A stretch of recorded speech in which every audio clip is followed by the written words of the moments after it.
Was it even going? Well, Well, we're 30 minutes into the podcast, and now we're recording.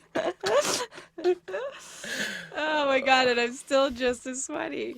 It's okay. Here, do you want my jacket?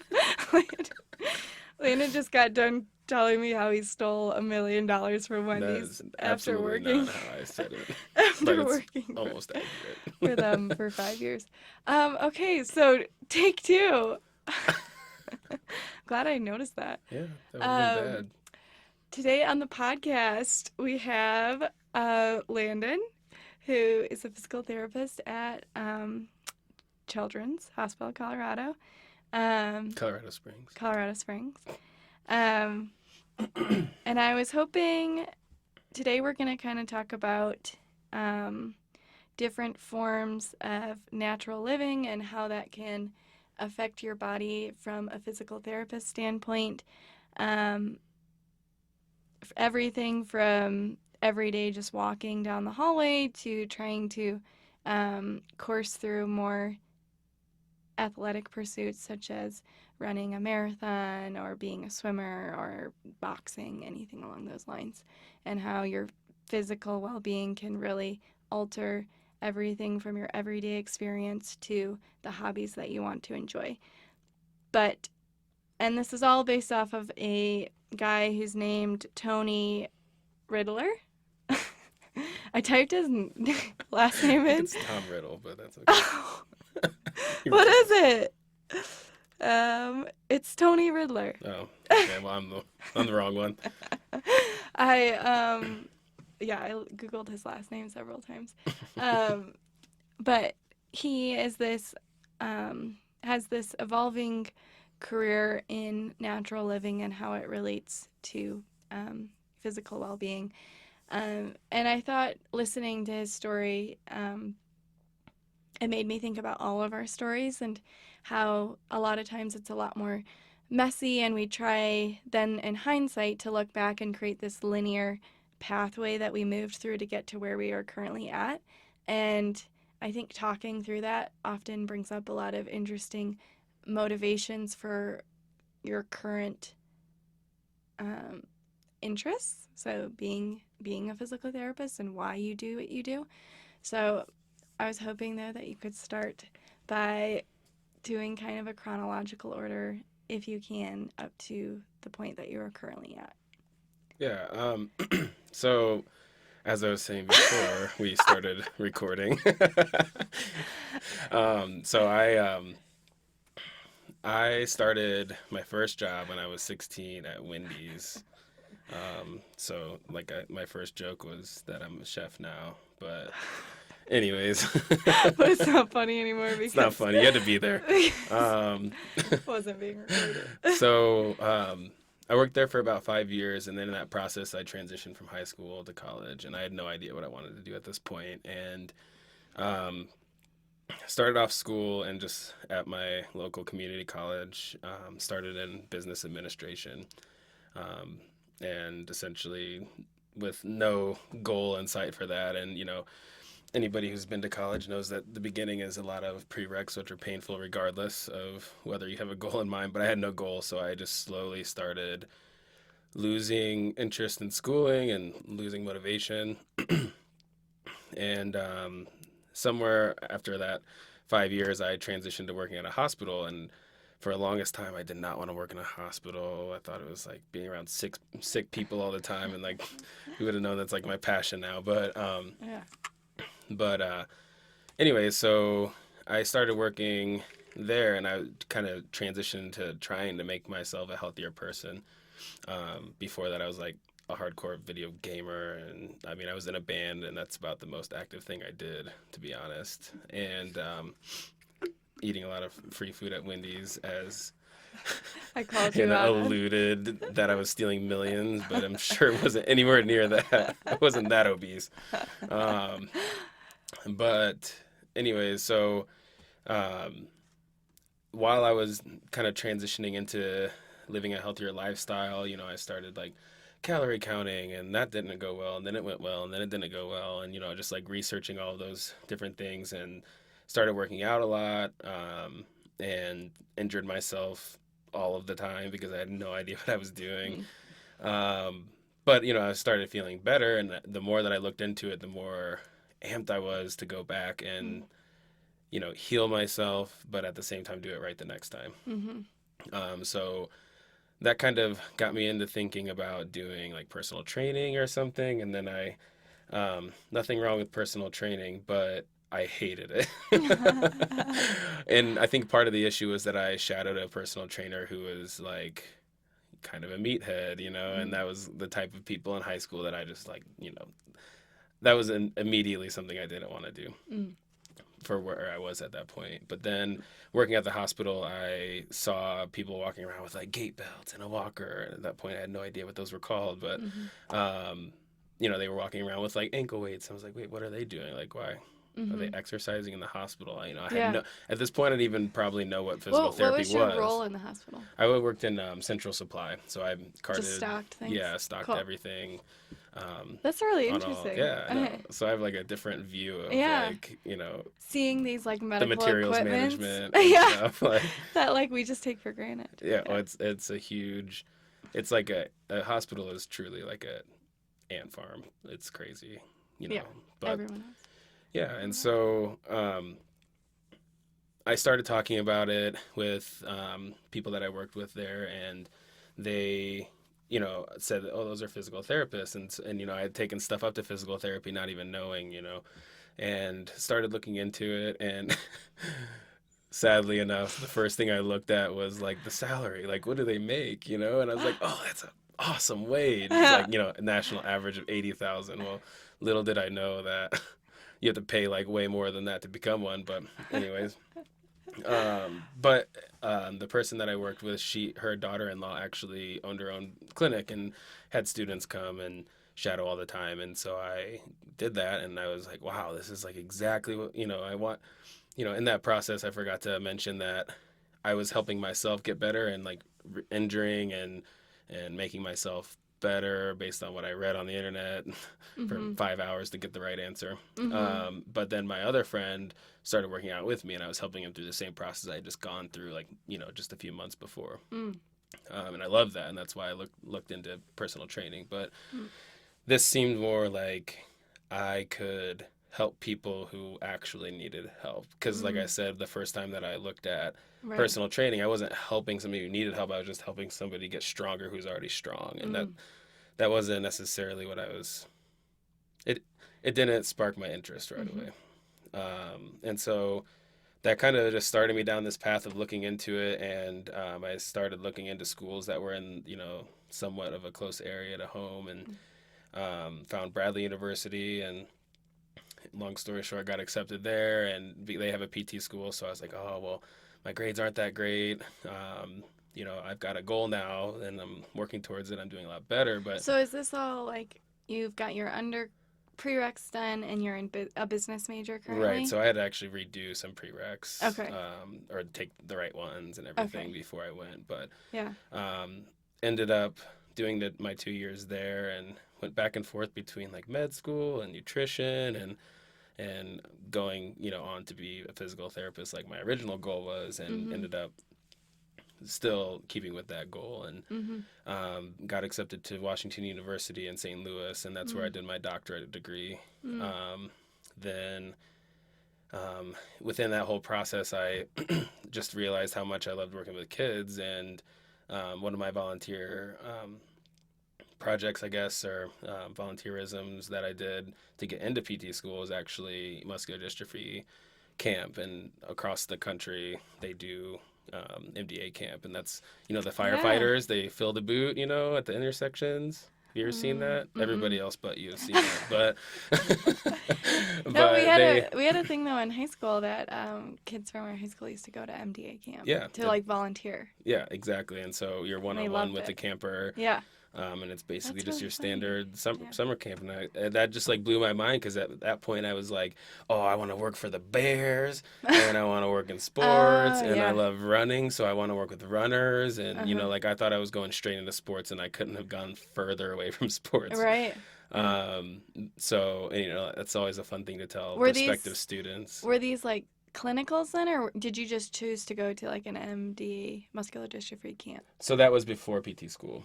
Okay. And then I was like, oh, maybe I want to do peds. And so I picked my first clinical internship in peds just to see if I wanted my longer ones to be in peds. And turns out I loved it, and went on to do my last clinical was an inpatient pediatric rotation. And at that point, I knew that I wanted to do peds 100%. And also knew that I had no idea what I was doing or felt that way. Right. And so then applied for residency programs. And there's about 24 pediatric residency programs in the United States right now for PTs. Most only offer one seat. There's a bunch coming out now, but I got accepted to Creighton University's pediatric residency program, and that just like changed my life completely. It was awesome. Where's mentorship. Creighton at? It's in Omaha, Nebraska. Okay. Yeah. So I was there for about a year, and then that's when I did kind of like my nationwide search. And, Of where you wanted to work. And so I looked into Seattle Children's, Colorado Children's, obviously, and then St. Louis Children's were the three kind of areas that I was deciding between. And this was a pretty easy choice because I actually, along this road, realized that I had a huge passion in NICU care and physical therapy in the NICU, and, which is an underrepresented portion of what PTs do. Like it's a very small percentage. It's really a subspecialty, but it's awesome and I love it, and so that's why I picked here. All right. What about the NICU? Like, why do you feel like it's such a unique time to provide physical therapy? So physical therapy and occupational therapy, speech therapy are like the three main therapies that you'll find in the NICU. And that is not in every single NICU across the country. Not all NICUs have that.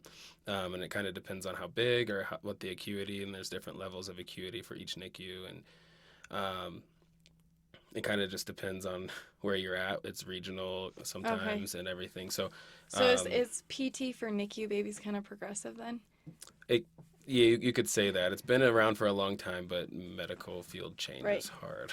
Right, definitely. So, but it's an awesome spot to be in. It's a hard place to get into because once people get there, they don't typically leave. And I got very, very lucky that I just kind of fell right into essentially my dream job. So. Right. Well, and this kind of points to this guy, Tom Riddler. One of his kids has not known what. So he kind of coined I think he coined the term ground living, but he has 3 daughters, and the baby has never had. He took furniture out of their house between having his second and third daughter, and he talks about they didn't put her in a seat. They just carried her around everywhere, which also like the logistics of that and applying that to everyday life. I'm not sure how that works, but and then by 10 months she like stood right up. By 12 months she was like rock climbing, and I just think that points to how early intervention can really alter someone's entire lifespan and their experience of life. So is that something that you think is true with the NICU? 100%. I mean, NICU is a whole. I mean, his child was probably born roughly term age, and didn't have all these other comorbidities that affect development. But one of the big things that I talk to all parents, whether or not they are NICU parents or toddler aged parents, I'm telling they always come at me with like, what do you think about this container and this container? They don't call them containers, but that's what they are. And that's like a big term that a lot of pediatric physical therapists or just anybody who works with pediatrics refers to them as. So we're talking like even the seats that we bring to some of your patients. Oh, right? I see what you're saying. The tumble form, like that's a container. Right. It's nice because it gives them a different position. Yeah. But it's things like sedentary position as exactly, well. And it's not a natural position. And one of the biggest ones that I try to keep parents from spending too much time in is called the bumbo. And the bumbo has a big dip in it, and we actually do that with a lot of patients who need like long-term wheelchair seating to Mm. keep them seated and in a nice position so that they're not falling out of their chair, which is important for safety. But for a Mhm. child who's developing, Right. we're actually giving them upright posture statically Mm. versus dynamically, and Mhm. ideally they would be learning how to sit on their own using their trunk control, their head Mm. control, and the whole development of postural control is just not well supported by those types of containers. Now, if a mom has to do dishes, like totally put your child in a bumbo for a second so they're not screaming their heads off, like, Right. if they're angry at you for putting them on their backs or on their bellies or something like that, and you Right. can't get them to Mhm. calm down so that you Yeah. can calm down and get something done, then totally. But I always tell parents to try to limit to like 30 minutes a day Yeah. tops, stuff Yeah. like that. So Well, there's and tons it's of them out there. yeah, and it's funny because if you think about it, like I mean, we do that all the time though. They're like constantly, and then I feel like that really speaks to how we evolve then into adults is, we start out in these like crates. You're either like, remember where you'd be like crated off in a daycare, like like this age kids has to be What crated off. daycare did you go to? I do not remember that. No. Or you're like sitting in your chair, or then you're sitting in school, and Right. Yeah.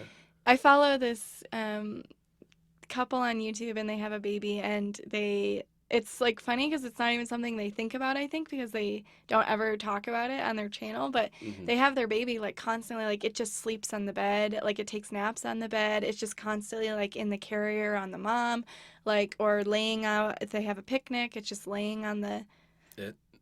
on the ground. I think it's a boy. But anyways, just like how, and for me as an outsider not really thinking about movement that much, Right. to look at that and to notice that that is different from, like, that's different. And then to think, oh, why is that kid's growing up different? Well, it's because he's not in these confined positions for extended periods of time.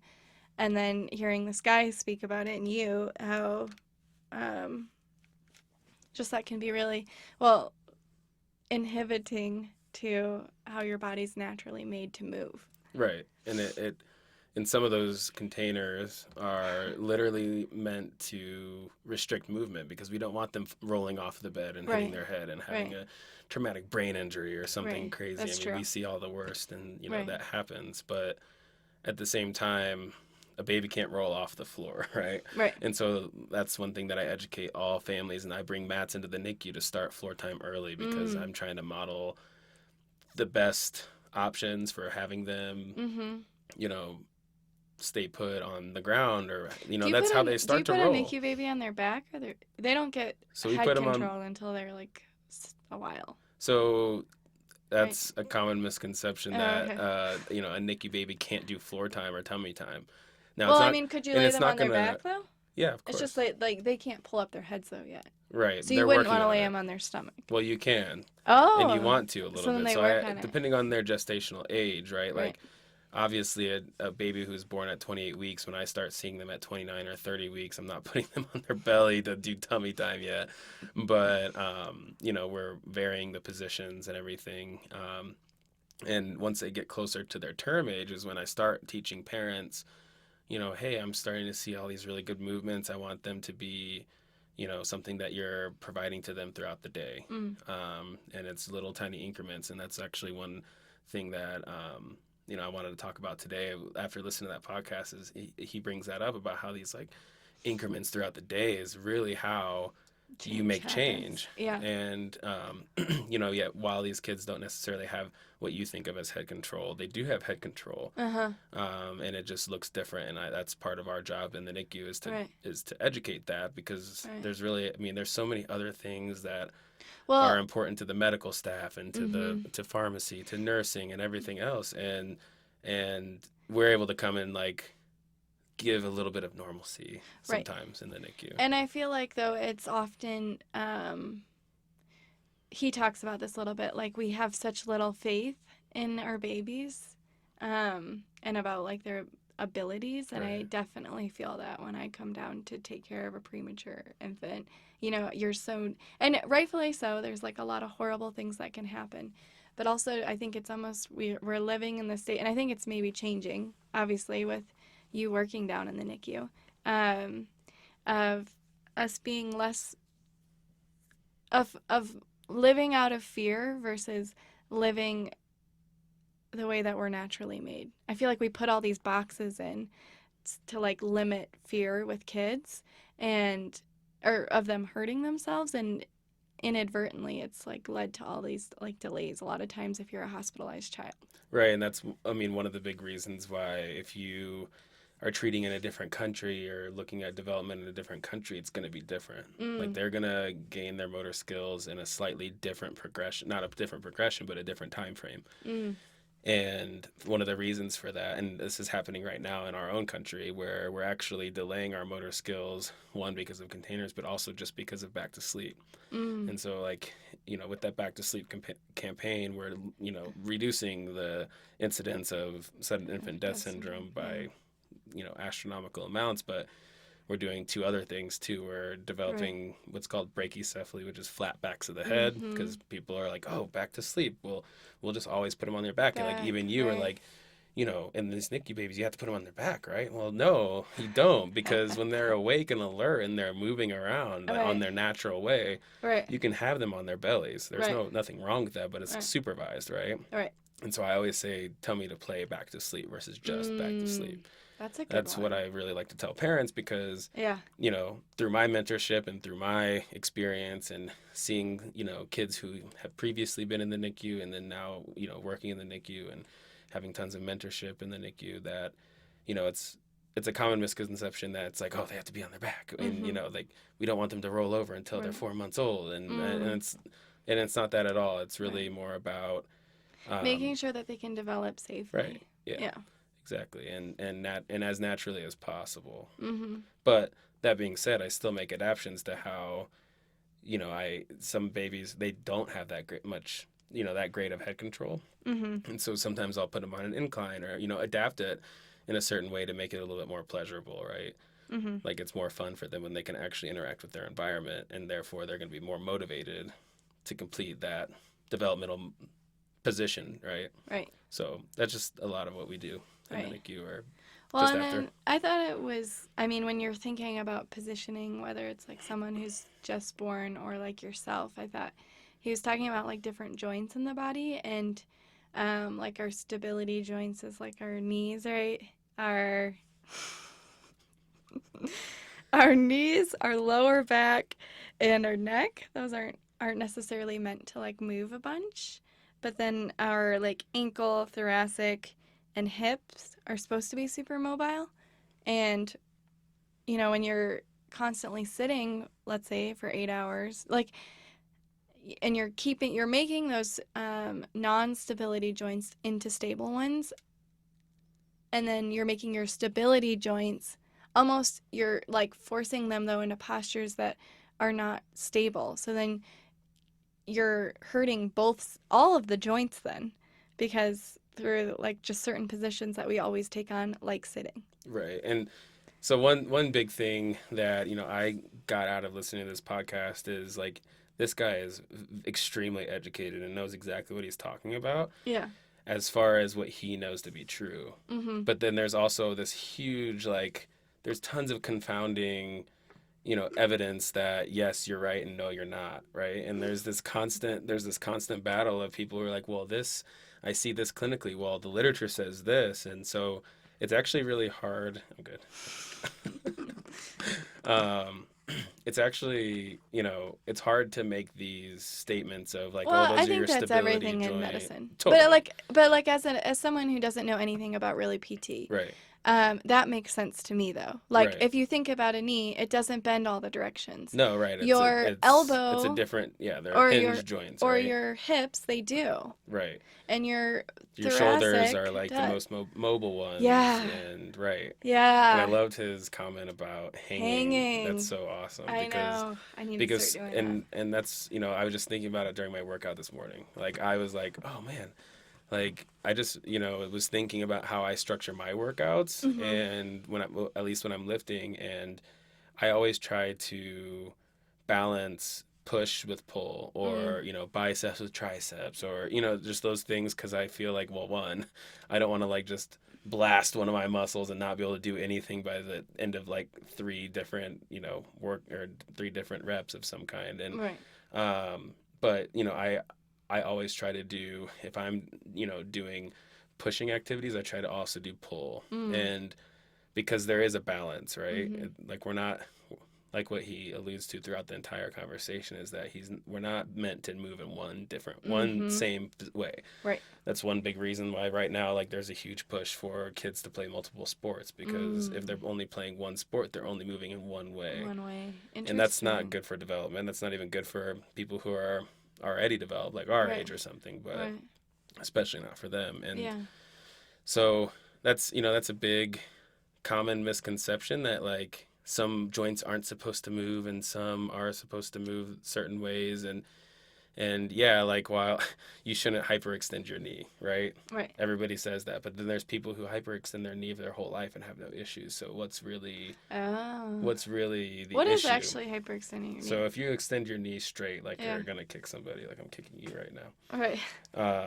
I can't hyperextend my knee, but Okay. some people who are extra flexible, They can go out more right, they or up can, more. exactly. So it's Okay. actually hyperextension, so they're extending past 0 degrees. Mm. Okay.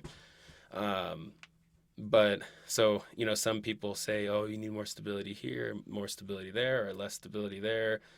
And what I like to emphasize, especially like when, I've worked in pediatrics my whole life, so I'm probably the worst PT for you to interview on this situation, but because it's a total different story. But even when I was working with adults as a student, it's like, well, this works for this person, but not for this person, Mm. right? And I think it needs to be very, Well, it's kind individualized, of like diet.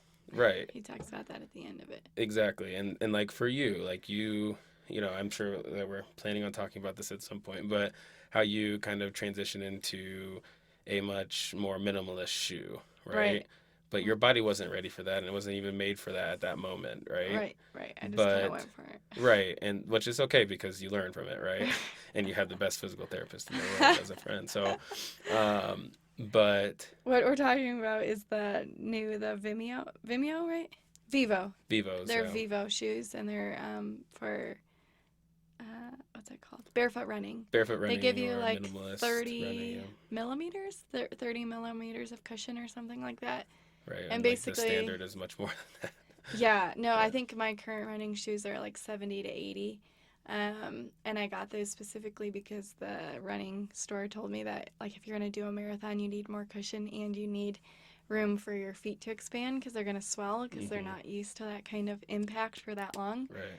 Um, so then I hopped into these Vivo shoes and I did 12 miles on them. And then on the way down, I felt my, like, T something, Your low something in back. my area. Mid Yeah. to low back, yeah. Yeah.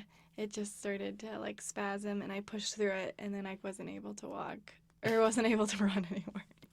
I strained it so much because my body wasn't used to that harsher impact. Right. And I probably wasn't running correctly either. Yeah. Well, Maybe. But I, the increase in impact like really affected everything in the alignment of right, my and spine. you were absorbing shock in an area that's not used to absorbing it that way, Mm, right? And yeah. that's essentially what happened, and you basically had like a paraspinal muscle strain is kind of what I was thinking, like after Yeah. I came over and evaluated you that night. And but I gave you a way to at least to get back to training, right? Mhm. And Oh yeah. you went back, and he even brings up like injury, and how how he didn't just jump straight into it, and how he doesn't recommend that people jump straight into it. But Right. I think that's kind of like the culture that a lot of people hear, like, oh man, this is how I'm supposed to be doing, obviously, like this makes so much Right. sense, and you just jump right into it. But one thing that I like to bring up when people jump too quickly into different things is, actually one of my faculty members at WashU, where I went to PT school at.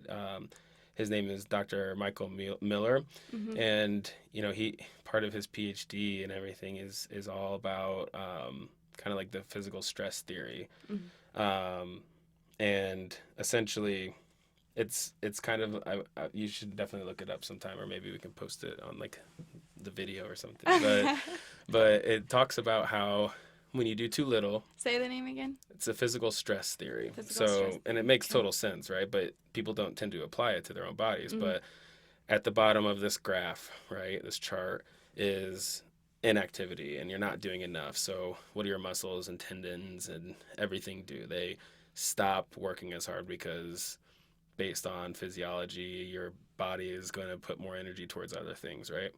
And at that point, it's usually growing fat, right? But you know, there's and then in the middle is like kind of that sweet spot. Mm-hmm. And I'm kind of dumbing this down a little bit. There's more to it, but in the middle, there's that sweet spot where you're just staying the same. Mm-hmm. You're not getting better. You're not getting worse. Mm-hmm. Then there's a level of, you know, activity where you are getting better, but you're not injuring yourself. And then right above that is that injury zone where you could do too much too quick, and then that could lead to injury. And then a lot of times what happens is this cascading domino effect of, you know, I went up way up here, and then, oh no, now I'm inactive, and then I go backwards, and then I'm depressed. And especially like runners, like, you know, that's a very hard thing for them to not be able to do. Right. And if you try to tell any runner, oh, well, maybe you should try swimming, Oh yeah. or maybe you should try biking, they're gonna like rip your head off and go to a different Yeah. physical therapist. Well, it's like so my backstory, you know, I got 4 stress fractures in high school, and I would make it to states and then not be able to run. So running is extremely psychological for me. And it's funny to hear you say that though, because when I can't, it's almost like because I'm a nurse, I also understand the chemical of it though. Like I get so much serotonin from doing it too. When I don't get that hit, it's like kind of distorting to my day too. Right. I mean, it's like a caffeine addiction. When I don't have a caffeine drink sometimes throughout the day around 3 or 4 o'clock, I instantly get that headache, right? Yeah. And that's like that downer, right? Where you're like, ugh, I didn't get what I needed that day or what I'm used to getting. And what I'm used to getting, right, yeah. You know. So yeah, and that's why when I came to you, it was funny because you were like a little closed up and nervous whenever I came to evaluate, and then I was like, let's try this, and we tried you know, and well, I was already mentally preparing for you to tell me I wasn't going to be able to run. Right, exactly. And so like then I was like, because that's what why. they told me in high school. They made me go in the pool. Right. And so, but that's which is right. I needed to heal the fracture. Well, right, and like you want to stay physically active. Right. But if we can, and sometimes you do have to like tell somebody, no, you can't run right now. Right. Because literally you won't be able to go back to running if you don't stop for a while. Right. But for you, we were able to adapt how you were running, use a little bit of a different muscle engagement while you were running, at least for the while that you were healing. So you were able to keep doing what you were doing, even if it was at a lower intensity. You weren't going all the way into, and that's actually like at the bottom of that chart for that physical stress theory, is that it's like basically death, right? Like you don't move it, you lose it, and that's what happens to a lot of our geriatric population. Is like, you know, they're afraid to fall, so they don't walk, and then they don't move, and then they die. I mean, like, literally, it sounds morbid, but it's true, right? Like our bodies are meant to move. Right. Well, and I think that too, almost there's a happy medium, and I almost feel like with that whole running thing, I feel like I was almost, once you taught me how to modify my running by using my abs and stuff, and I got different shoes and just did different things. I almost feel like, yes, maybe if I would have just taken a week off, it would have healed quicker, but I almost don't think that's the case, because there's just so many other things that are going on when you're physically moving your body. Your blood's circulating more, your brain changes, like... There's a lot of hormonal effects from cardiac. And then I know that rest is important. Exercise. Yeah. But I almost feel like we live in a society where it's like overused to help heal. So this is like interesting about where you fall in the spectrum of like hurting yourself. And I feel like it goes back to this fear thing of we feel like we're going to fall into this like death or injury a lot closer than we actually are. Right. If you're doing it right. Granted, like I was already in a physical state though where like I wasn't like, I was just trying to maintain. I wasn't trying to like get stronger. So But it's better to be in that category than below that and then going backwards. going way And up. that's a Yeah. psychological Yeah. issue to begin with right there, especially Right. for runners like we talked about. But Yeah. and like what you had said, like, our society, or not just our society, but like our previous understanding, Mhm. like had you gone to a physician 20 years ago, or even Right. some physicians now, like Yes. they would have given They're you like muscle stay in bed. relaxers, Yeah. pain medication, and rest. Right. And maybe sometimes they'll print you out like a little thing of exercise, which they shouldn't be doing because they're not the movement experts, but they're doing the best that they know, right? Right. And now it's moving more towards like keep moving, Right. don't stop moving, Right. go to a physical therapist, adapt your movements so that Right. you can get back to doing what you love to do or need to Right. be doing. And it goes back as far as like back pain. It used to be bed rest. Mm. And that's honestly the worst thing you could do for back pain, Mm. based on every research study that you can go find right now. Mhm. Credible one, anyways. Yeah. um, even traumatic brain injuries, or even Right. mild traumatic brain injuries, which we know as concussions, Right. though it used to be like dark room, silence, no Yeah. stimulation, no Yeah. nothing, no friends, no nothing fun. And we're wondering why they have extreme depression, which is also a side effect of a traumatic brain injury regardless. But still, like, how depressed would you be if you're like, I'm in a dark room and I can't talk to my friends or do the things I love to do? Right. And the more research that comes out now, we realize that there's this threshold. And once you hit that threshold, yeah, you go backwards, and then light sensitivity and all these different things that, dizziness, nausea, like lethargy, and just general malaise and pain, like body Mhm. pain, are these different things that happen whenever you hit that threshold. But Mm. what we've found is actually that, when you hit just below that threshold, Mhm. and then you go back into that restful state, Mm. and then you go just to that threshold and then back into that restful state, Mhm. that we actually increase that threshold Right. and get back to doing the things that we want to do. Right. And And that goes back to the physical stress theory. Like, it's Yeah. not, we're not talking about tendons, muscles, or anything Yeah. like that, but this neuro cognitive different, all these different things that we're looking at from a TVI standpoint, it Mhm. still fits that mold almost. Mhm. Well, and like to dumb that down even more, like just listening to you like speak about this theory, it like literally just illustrates in my head what we've been doing naturally for thousands of years. Right. Like, it's not like people, hunter gatherers, were out there. Well, they probably could run for like 6 hours, but then they had a period of rest, and then they would go back to doing that, and then they'd have a period of rest. Like, Right. that's the way we were naturally made to function. Right. And when we don't get that, we get extremely depressed. Mm-hmm. And then when ergo, our society right now, it's the whole constant Yes. companion thing And that then you and I haven't talked about yeah, before. your phone. And then last night I had kind of a strange situation, which is also, I think, kind of like the stress thing. And Totally, yeah. I had gone out before work for 3 days. I had stayed up later than I thought I was going to, and then I worked 3 12s, and I typically get in bed around 9, and I get up at like 5:15. So 10, 11, 12. So that's still like 8 hours. But maybe it's just because it's so taxing. Well, when I'm what there. else are you doing though? Like, you're just going home and sleeping. Yeah. Like, and what what was your diet like, and what? Right. Well, yeah, and then so then on this last 12, I got really stressed, and I drank a Monster, and I had a bunch of chocolate, and I'm a Right, Kyle. vegan. And I had a bagel and cream cheese. So anyways, I got home, I had all this dairy in my body and all this like hype sugar, and I started I felt like I was having a fever again. Like, I literally made my sister get me Motrin and a blanket because I thought I was getting sick again. I was Right. like, crap, here we go. I think I did have a fever last night. And you might have, because And I may have. that can I was sometimes literally be a like stress so response. overstimulated, I think, that I like went into that. Right. But then so then this is all that like natural living, and I wasn't taking care of myself.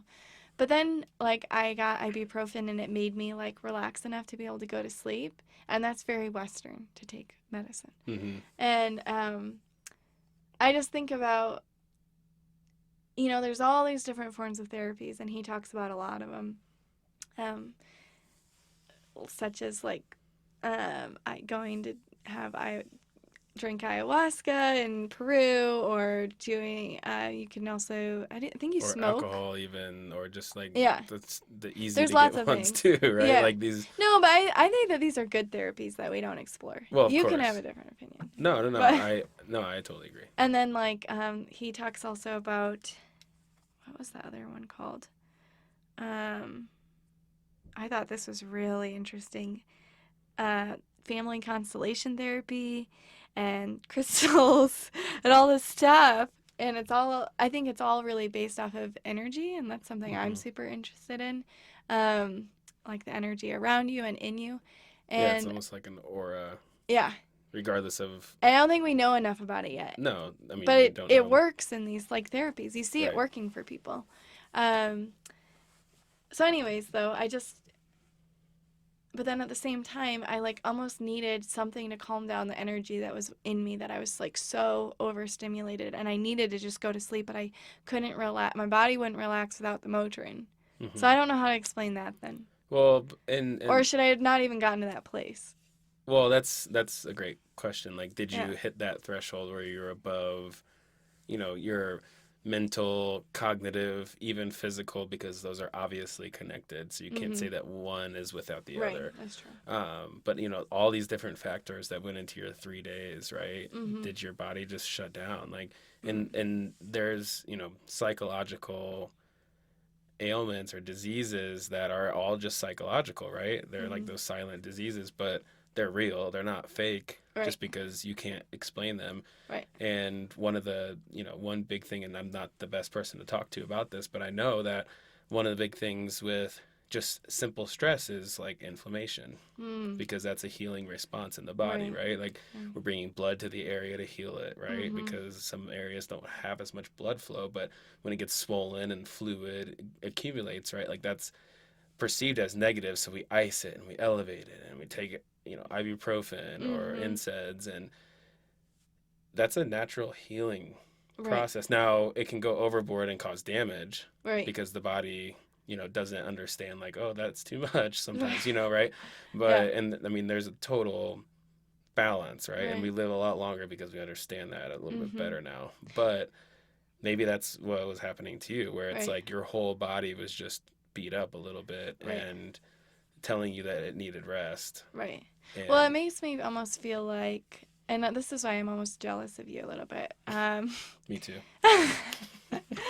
It makes me feel like almost that Western medicine was created for the extreme. It was and I am so proud of that. We save people every single day Right. because of the medicine that we've created. And but I think when you're in this intermediate area, um, there's just so many other forms of therapies and treatments that can help people that we just don't explore here. And I think you're more in that intermediate area Right. It's where a it's you a can make more a of a huge difference in yeah, someone's life by tweaking one little thing by tweaking one little or thing, telling them not to as do long as they're that. not dying. Right, of If they're course. dying, though, if they're at that extreme and dying, Of then they course. need the Western. Extreme Right, extreme measures, right? right.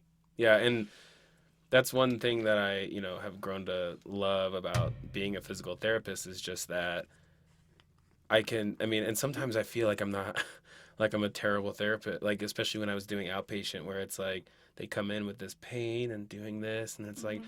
it hurts when I do this. And I'm like, well, then don't do that because it's not even like a natural movement.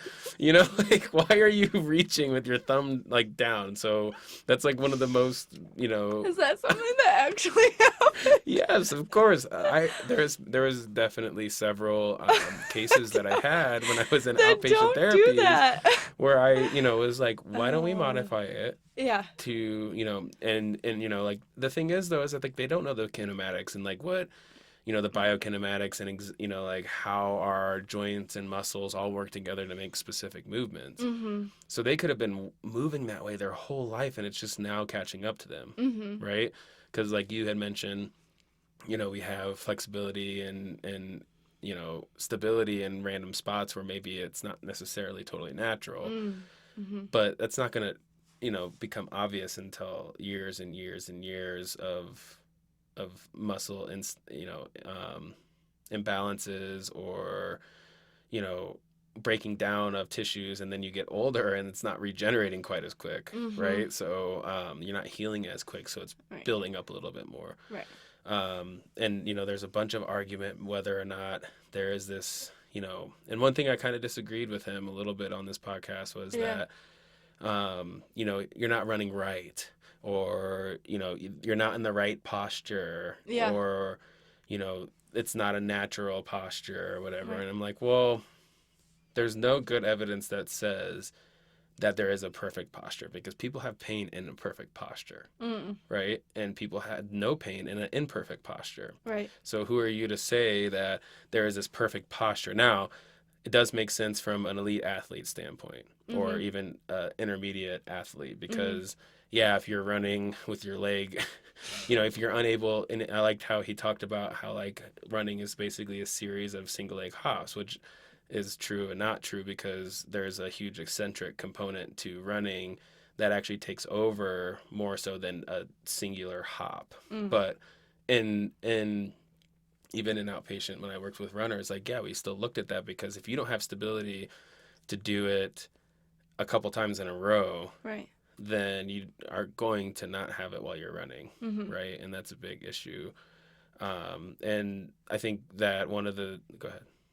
What are you No. gonna say? Well, I was just gonna ask you though, if you disagree with him. I think he went though into sometimes ailments are, and this is gonna get really, really granola of me. But you talked about this earlier. Like, you have your three pillars. You have your physical health, you have your mental health, and you know, could I was actually gonna see what your opinion of this is. Like, do you think that the body holds on to trauma, and a lot of times like that can manifest if you're, and I almost feel like, okay, like if you're, I don't like if you're gonna get all spiritual, like I feel like you can explain that though from a physical sense, right? So if you had a bunch of trauma in you,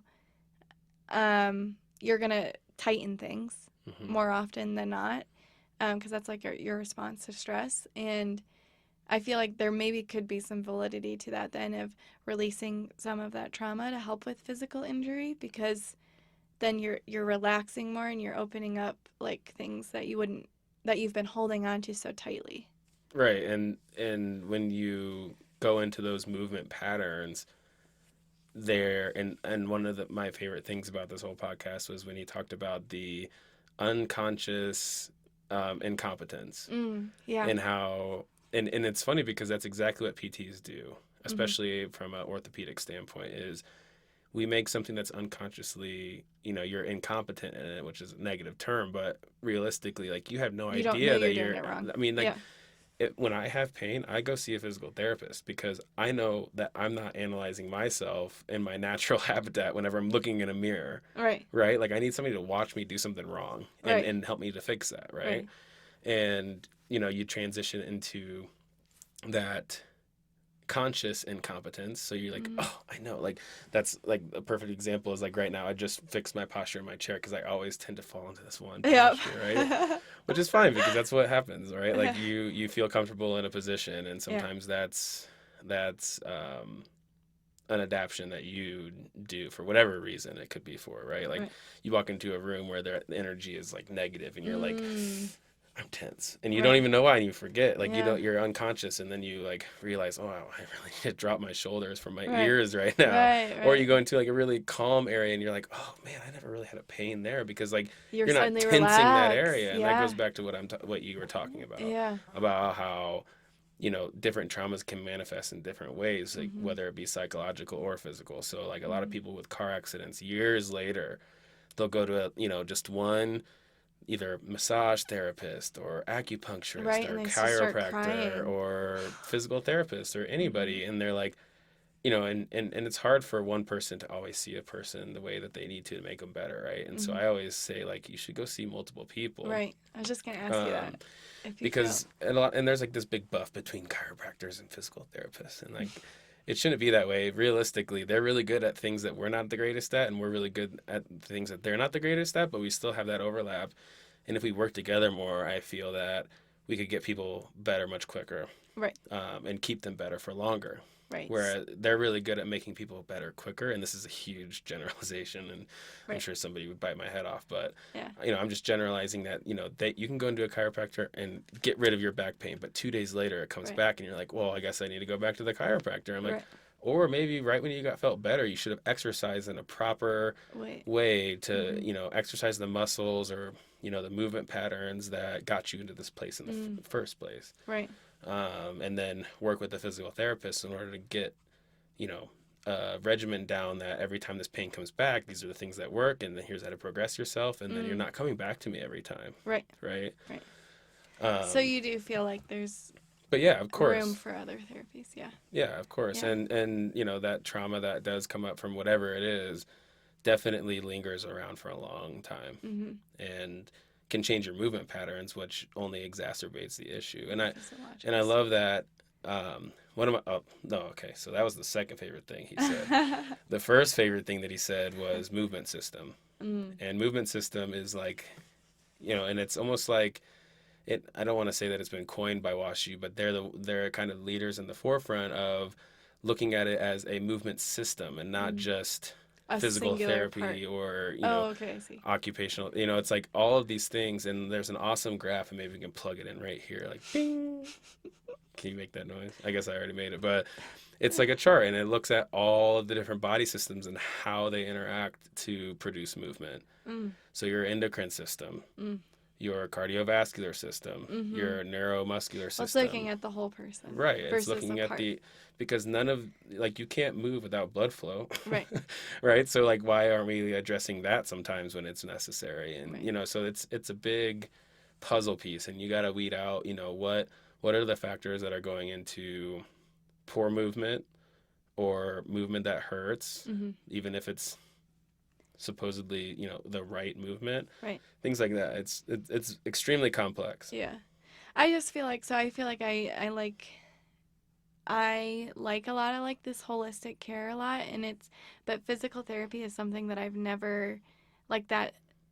That's something I don't think about, and after listening to him talk about these unnatural positions that we sustain ourselves in for extended periods of time, it's like really made me think about how that could be affecting other parts of me. You know what I mean? Right. So I just feel like it's almost like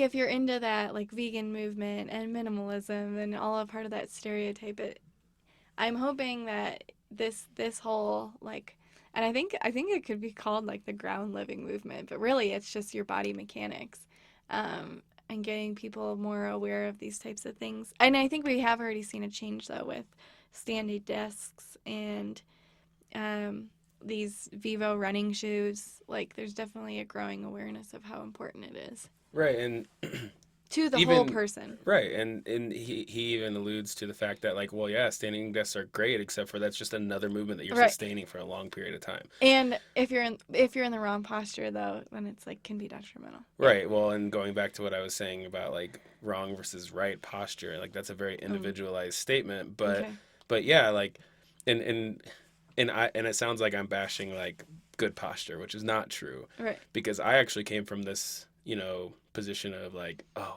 like that posture is what's causing this issue. And I've seen that actually be true. But then there's also plenty of studies out there that show that posture has no influence on pain or long-term effects. But there are studies that do show it. So it's like, what do we know? Right. That we don't know is basically what we know. Right. But whenever I come in and I fix somebody's posture and they immediately feel better, right, I just transition them into that, that conscious incompetence. Right. And I give them a bunch of ways throughout the day, multiple times throughout the day, as, little increments as much as possible to increase the frequency, because we know that changes motor development and I always say development because I'm a peds therapist, but motor control in general, right? And, I just loved the fact that, like, he talked about taking furniture out, and, like, and everybody who hears that is like, oh no, whenever I sit on the floor, my back just hurts, and your lower back. I lose feeling in my leg and stuff. Like, that actually happens to me, and I'm only 29. That's depressing, right? But like, a good point is that, like, maybe that's because we don't ever do it, right? And it Well, and then he also talks about there's different ground living positions. right, and there's like tons of variety in the movement. And when you're sitting on the ground versus when you're sitting in a chair, there's like one You're right. You correct constantly one. move. Right, you're always Like, oh, because you sitting on have my to because you're like, butt oh man, hurts. I gotta change my position. Position. You're right, and you never think about that when you're in a Right. chair. And Yeah. like when he talks about like the whole dragon thing and like how he, always tapping and he's always moving and it's like Yeah. that's a natural thing. Like and Right. we dose kids with Ritalin because Right. they're bouncing off the walls. Now while some kids might actually have a deficit in certain areas that require them to like seek out additional help, it's like we're medicating normal. Mm-hmm. And one of my favorite exercises in PT school is when we had to get on the floor and move like a baby, and like and it helps. You're a kinetic learner like we talked about, Yeah. and I'm a very much like tactile Yeah. auditory learner, Uh-huh. and that was just helpful for me because Right. I approach that kinetic learning sometimes even too, where it's like we went through all the developmental stages throughout the whole first year and the different transitions and how like obviously we're not supposed to move like babies anymore, but it really like shows you what muscles you're using at that time. That doesn't change, right? Right. And also just the variety of movement that you can get when you're just moving around on the floor or whenever you're not in a container. Right. Like a chair technically is an adult container, It right? is. Like, and yeah, it's nice and comfortable and we're able to keep we're all on the same level type of a thing. Yeah. And There's like a cultural thing to it too. right, totally. And like Right. while we're not going to get rid of chairs anytime soon Yeah. or ever, I think there's a huge premise to it, you Yeah. know. So what do you think is like the easiest like take home for people to help like these everyday ailments, whether it be like your knee pain or your back pain? Like what's an area where you could start like little changes that you could make at home to make it better? Well, go see a physical therapist.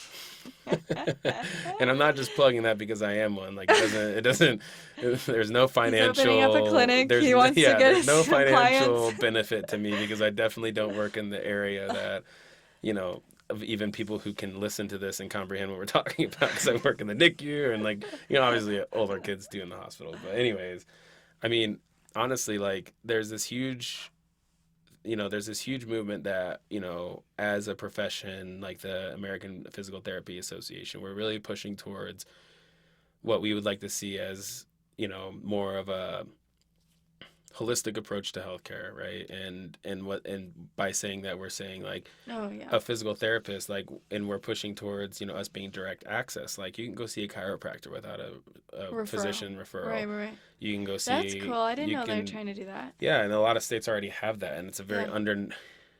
unknown thing. And like one of the problems is like even though if your state laws say that you can go in and see a physical therapist without a referral, that doesn't mean your insurance is going to pay for it. Mm, So that's a long yeah. process. Right.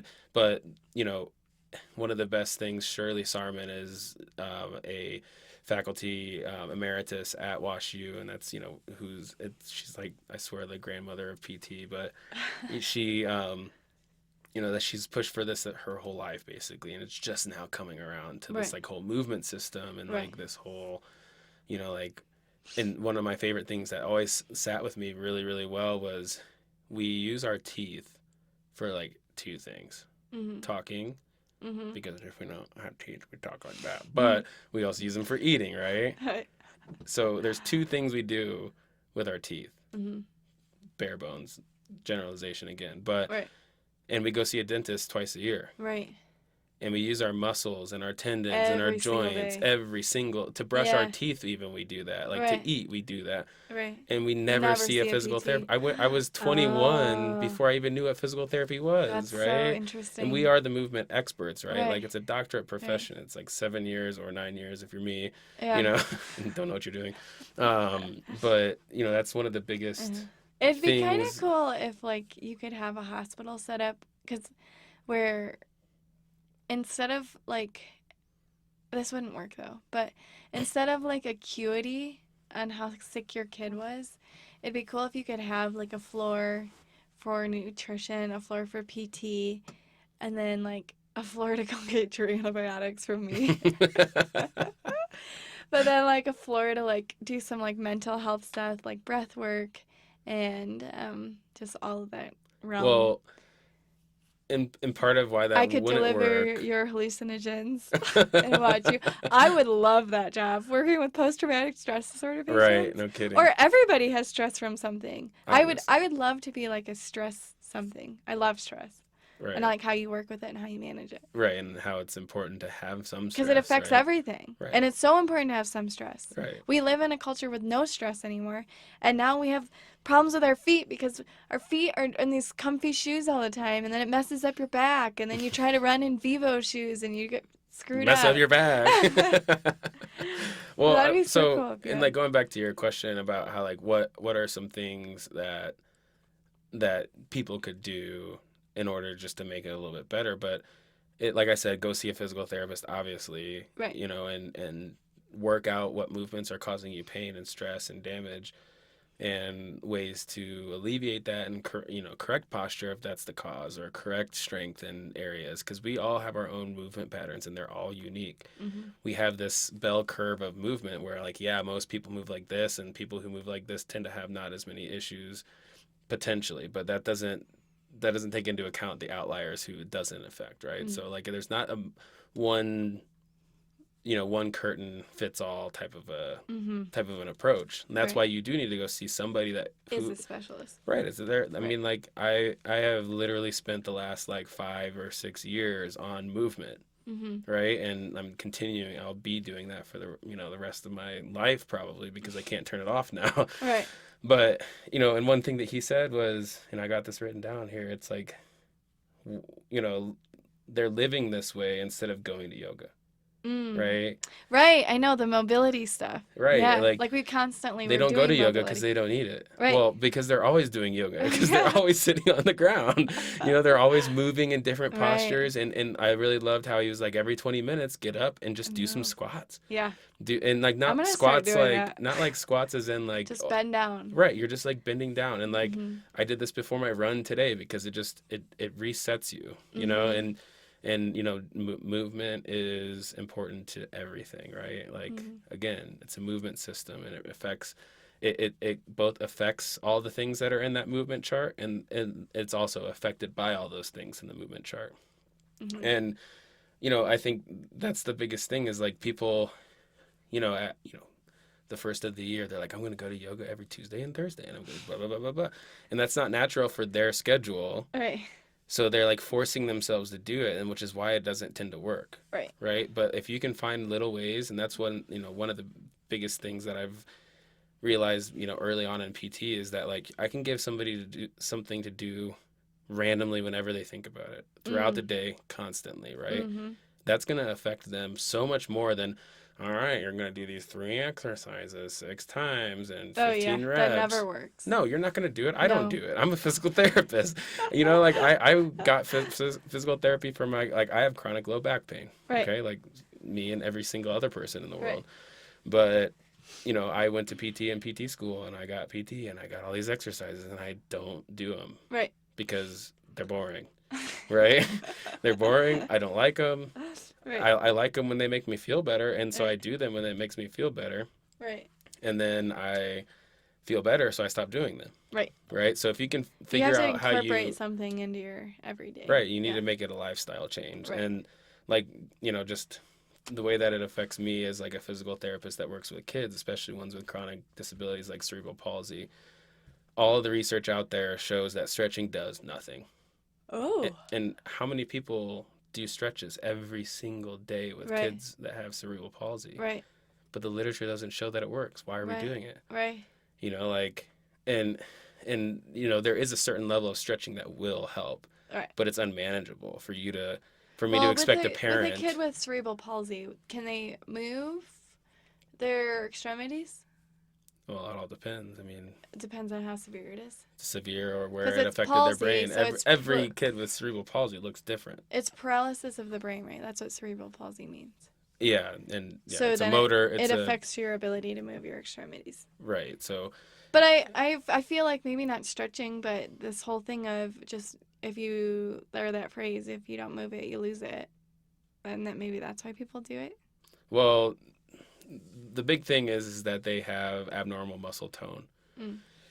and that puts them into very stereotypical movements for them. You know what I Mm. mean? Like a lot of kids with cerebral palsy are biased in extension.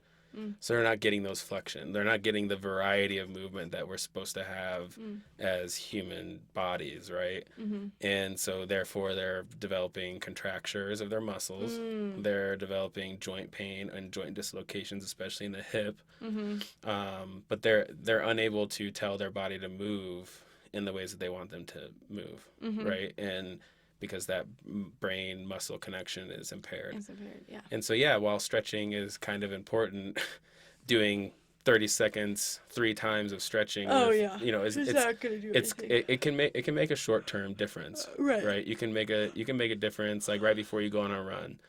You know, you can move your body a little bit more, and it's going to make you a little bit more flexible, a little bit less prone to injury, That's right? why the first mile is always hardest for people. Right. They're like, Because you're not warmed up. You're not warmed up yet. And but it doesn't change your long term, like physiologically, the length of your muscles. Stretching is not going to do that unless you stretch for obscene amounts of time throughout the day. So that's why it needs to be something that's incorporated into their day for long periods of time. Like Because little things. when it comes Yeah. down to it, the dosing of stretching, we're Right. not meeting it. Right. When it comes to like actually lengthening a muscle physiologically, like actually adding length to that tissue. Right. It can increase flexibility temporarily, which is also good, Mm-hmm. but that's just, like that's what I loved about this whole ground living thing was that we're tapping into the ability to constantly be moving and constantly incorporate these different positions throughout the day, so we're not having sciatica, Right. we're not having low back pain because we're balancing flexion You're with balancing, extension. so you're using your abs using more. your abs, Yeah. your variety of movement, even down to, and it's cool that I love that he brought up like the reptilian brain and like the brain stem. Mm-hmm. And for those that don't know, like that's part of the area of the brain that like tells us to breathe without thinking. Mm-hmm.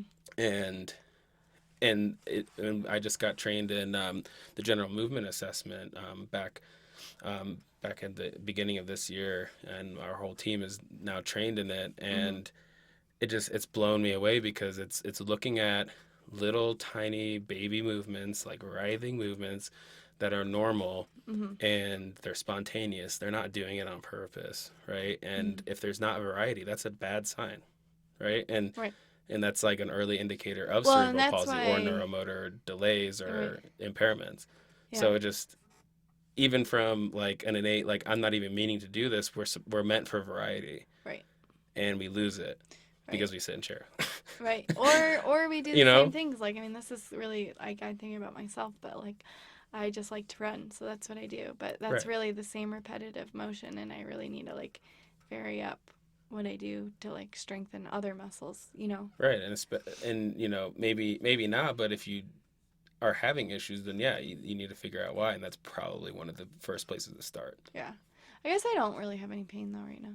No, and that's the thing though, is that like you're also active in a lot of other ways. Like you do That a you lot don't of think other, about. you do a lot of, I mean, you move a lot, right? Right. You're a nurse. Right. You're always moving. Right.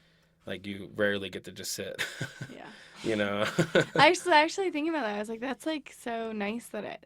Oh, like, I could not sit. I could not do a desk job. No, never. Can you imagine?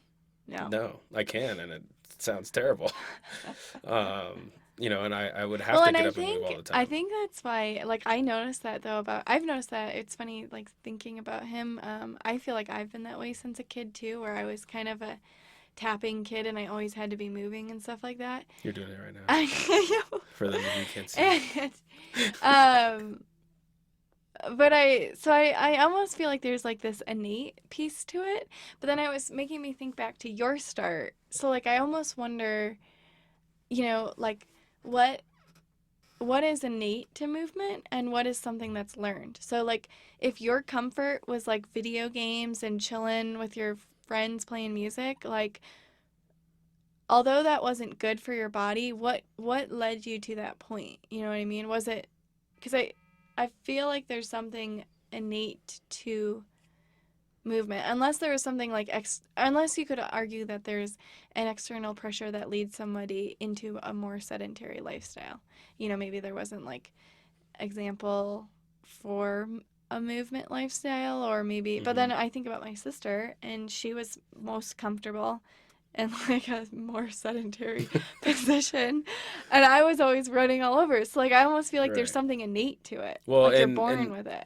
and there's so little that we know about it, but there was actually just recently a study that came out, and it showed that postpartum mothers are who are active and are running or doing cardiovascular. I think it was actually specifically cardiovascular, but I have to double check that. But Yeah.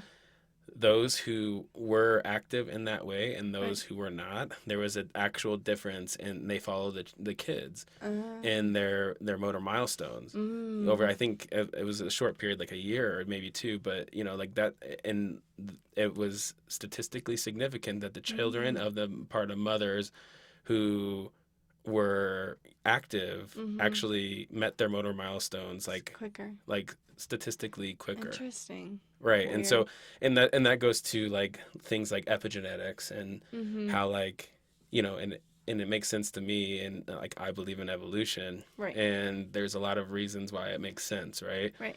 Because we adapt to things that we need to Mm. in order to survive. And the Mm-hmm. ones that, don't do those things and don't live healthy lifestyles tend to die earlier and reproduce less, blah blah blah blah blah. But now our brains are different, right? We are able to change that. Like this is new to like as what we know, Right. all of nature. Like Right.